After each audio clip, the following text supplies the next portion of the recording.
Hi, Blake Shepard here, fitness director at Cambridge Village. I'm here to kind of start a new series we're going to have for you. Due to COVID and the pandemic, we're unable to do any type of, wellness seminars that we used to love to do. So we're going to try to start a video series so that you guys can continue to get informed about some very important topics. And today we're going to be talking all about hydration.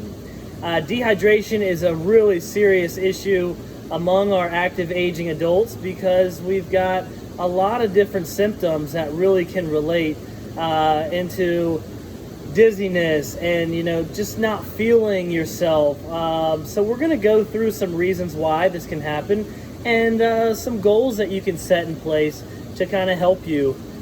First off, let's talk a little bit more about dehydration, and it's just a common issue through everybody, whether a child playing sports or kind of growing up into a high schooler that's super active and consuming maybe a lot of sugary beverages. But really in our active aging adults, that's where we're seeing a lot of issues with dizziness and, just irritability, and it just affects your mood and how your organs function. So really it's all about on how hydration levels can really affect your ability to regulate body temperature. A rule of thumb that a lot of people try to stick with is trying to consume about half of their body weight in ounces each day. For example, if you weigh 120 pounds, you should try to consume about 60 ounces of water per day. And some tips to get to that level, because if I was to stand here and try to drink 60 ounces of water, I would be pretty upset stomach and just feeling bloated for most of the afternoon. So here are some quick tips to try to get you to that level of ounces each day. First off, one thing I always like to do is to place a glass of water at the bedside while you go to bed the day before, so that when you wake up the first thing in the morning, you can try to drink that ounce, maybe 16 ounces of water first thing in the morning. And that can really start to set a momentum or precedent for the rest of the day, trying to consume that 16 to 20 ounces first thing in the morning. If you guys are taking any supplements or medications, also try to consume water between each one of those medications. Try not to throw 5 pills in your mouth and down the hatch with 8 ounces of water. Every supplement or medication you take, try to take a couple sips of water in between, so that you're trying to consume water in between those different medications that you're taking. If you're ever, craving a snack or a sweet indulgence through the day, try to drink a little bit of water first before you eat that chocolate or want to have, some kind of sugary beverage like a sweet tea or another cup of coffee. Water can suppress those cravings, and it can just help you feel fuller before, after even a main meal. Here are some other tips on staying hydrated. Don't wait until you're thirsty. The American Heart Association notes that feeling thirsty indicates that you're already dehydrated. So try to take sips regularly throughout the day, or at least drink a glass of water before and in between meals. A lot of people that I work with let me know that they are drinking water at every meal, but that may only calculate to maybe 24 to 30 ounces a day, and that's roughly half of what you really need to live at an optimal setting. Some other good things to do are to use a reusable water bottle, and things that are sturdy and portable may help you in trying to get some extra ounces of water each day. I love pulling a water bottle like this. This is 24 ounces. It has a wide mouth so that I can add ice to it, and a smaller mouth hole that's a little bit easier to drink.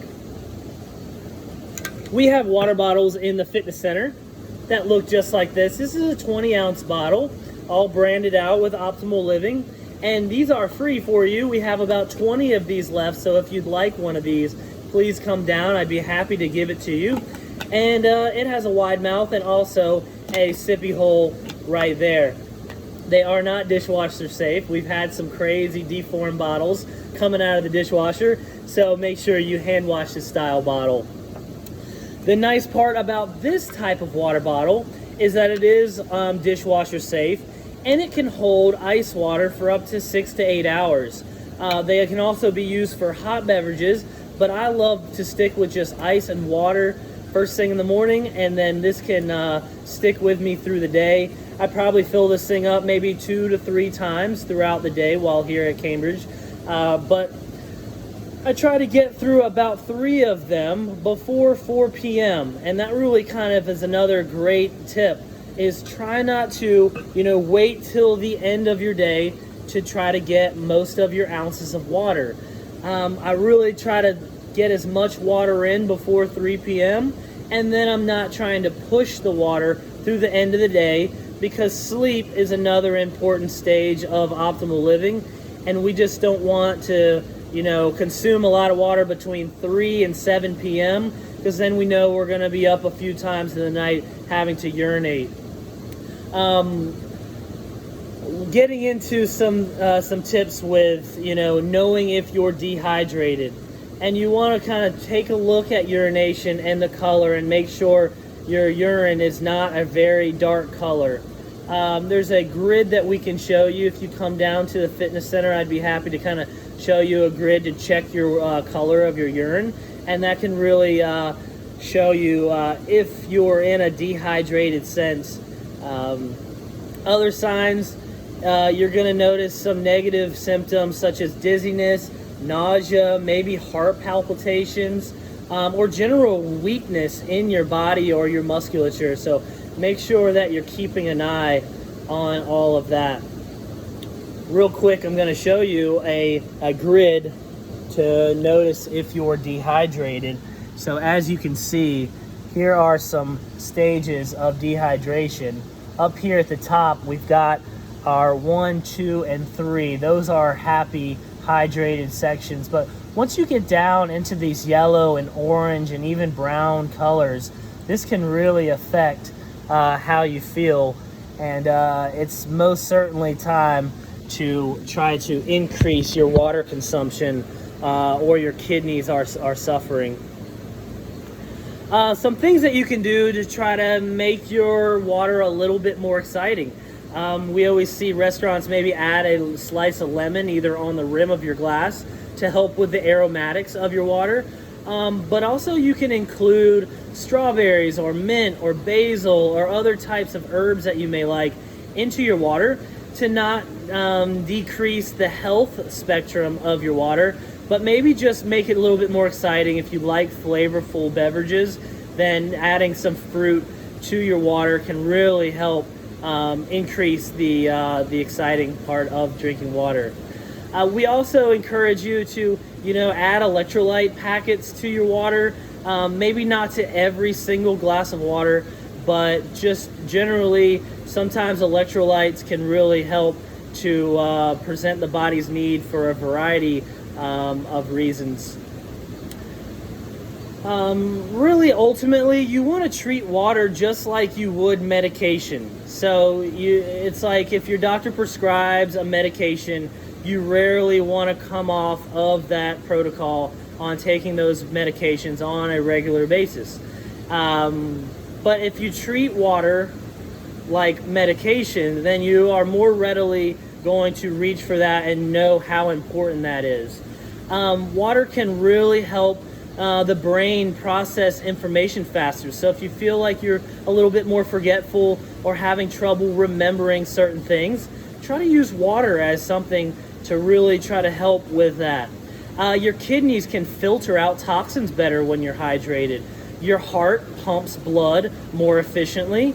Your blood can then circulate through your body a little bit better. Your muscles can activate and function a little bit better. Your hair and skin and nails look better, and they age a little bit better as you are more hydrated. Your saliva is produced when you're hydrated, so that helps with digestion. And also, being hydrated helps increase the tear ducts in your eyes, helping you to be able to see a little bit better. So, you know, if you don't like drinking actual water, you can always turn to foods that are high water content.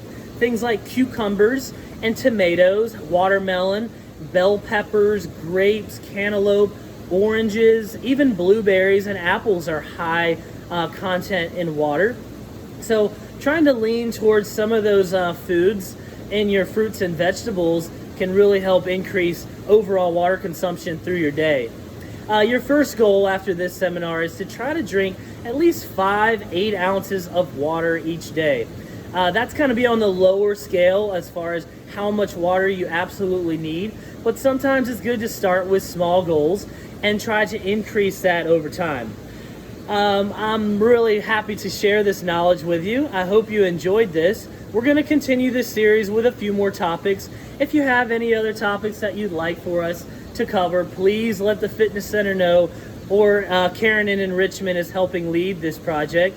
But I hope you guys have a great day. This video will be uploaded to Touchdown for your ability to view, and we will let you know when those viewing times are, or it can be eventually on demand. Have a great day. Come see us in the Fitness Center at Cambridge Fitness. Emily Moss and Blake Shepard are happy to be here and helping you guys out live your optimal life.